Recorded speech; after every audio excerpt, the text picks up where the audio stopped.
এখন আমাদের লক্ষ্য উদ্দেশ্য তো গণতন্ত্র বা হচ্ছে এটা আমাদের মূল ফ্যাক্ট না। এখন এটা একটা পদ্ধতি না, বাংলাদেশে সেটা করা হয়।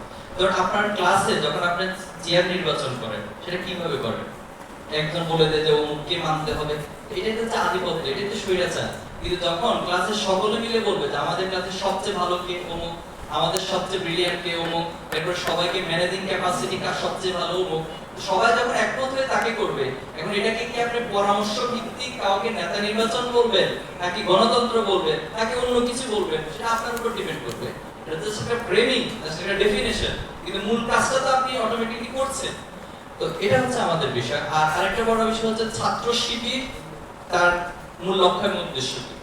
আমরা বলছি যে আমাদের মূল লক্ষ্য উদ্দেশ্য আল্লাহর জমিনে জুলুম নির্যাতনের মূলোচ্ছেদ করে ভ্রাতৃত্ব ন্যায় সত্যের উপর একটা আদর্শ সমাজ প্রতিষ্ঠা করা। এখন এই সমাজ প্রতিষ্ঠা করা তো শুধুমাত্র ছাত্র আন্দোলনের ছাত্রদের কাজ না। তাহলে আমরা কোন জায়গাটা ফোকাস করছি? আমরা ফোকাস করতে হচ্ছে এই ছাত্র অবস্থায় সে গড়ে উঠবে।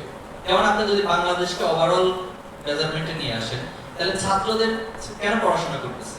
সে পড়াশোনা করতেছে, সে জ্ঞানী হবে, সে নিজেকে গড়ে তুলবে।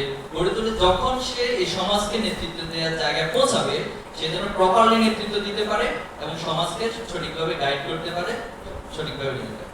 এখন আমাদের তো নেতৃত্ব তো তৈরি ঠিকই হচ্ছে।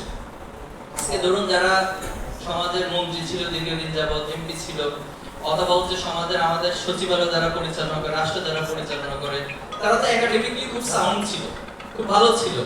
কিন্তু এই মানুষগুলি আবার যখন একাডেমিকলি এত অর্জনের পরেও তাদেরকে সেই রাষ্ট্র পরিচালনার দায়িত্ব দেওয়া হয়, তারা তাদের দুর্নীতি দিয়ে, তাদের নৈতিকতার অধপতন দিয়ে সবকিছুকে মিস করে এই রাষ্ট্রটাকে একেবারে ধ্বংসের কাতারে নিয়ে যায়। যেমন একটি তথ্য আপনি জানেন, জাস্ট গত 15 বছর আমাদেরকে বলা হয়েছে যে তারা সবচেয়ে বেশি দেশপ্রেমিক, তাদের যে দেশপ্রেমিক কেউ আর নেই। অথচ এই দেশপ্রেমিকের বয়ান তুলে তারা বাংলাদেশ থেকে যে পরিমাণ অর্থ বিদেশে পাচার করেছে, সেটা আমাদের বাংলাদেশের 4 বারের বাজেটের সমান। তাহলে এই যে তারা সমাজকে নেতৃত্ব দিচ্ছে, তাদের ভিতরে আসলে সততা নেই, তাদের ভিতরে দেশপ্রেমের থিওরিক্যাল বয়ান রয়েছে, কিন্তু প্র্যাকটিক্যাল কোনো জায়গা নেই। এজন্য ছাত্র শিবির আমরা আমাদের ন্যায়িনসাফ প্রতিষ্ঠার জন্য যে মানুষ তৈরি করবো, তাদেরকে 3টে গুণে গুণান্বিত হতে হবে। এর মধ্যে একটা হচ্ছে সততা, একটা হলো দক্ষতা এবং একটা হলো দেশপ্রেম। এই 3টা যদি সমন্বয় হয়, যে মানুষগুলো গড়ে উঠবে।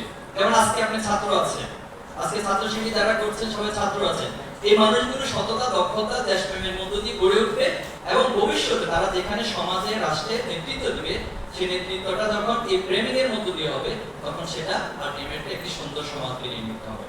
আল্লাহ রাসূলুল্লাহ সাল্লাল্লাহু আলাইহি ওয়াসাল্লামেরও একটা সায়েন্টিফিক প্র্যাকটিক্যাল একটা সিস্টেমের মধ্য দিয়ে গিয়েছে। আপনি দেখুন আল্লাহ রাসূলুল্লাহ সাল্লাম প্রথম দিন হঠাৎ করে শুরু করেছেন ইকরা বিসমি রাব্বিকাল লাযী খলাক।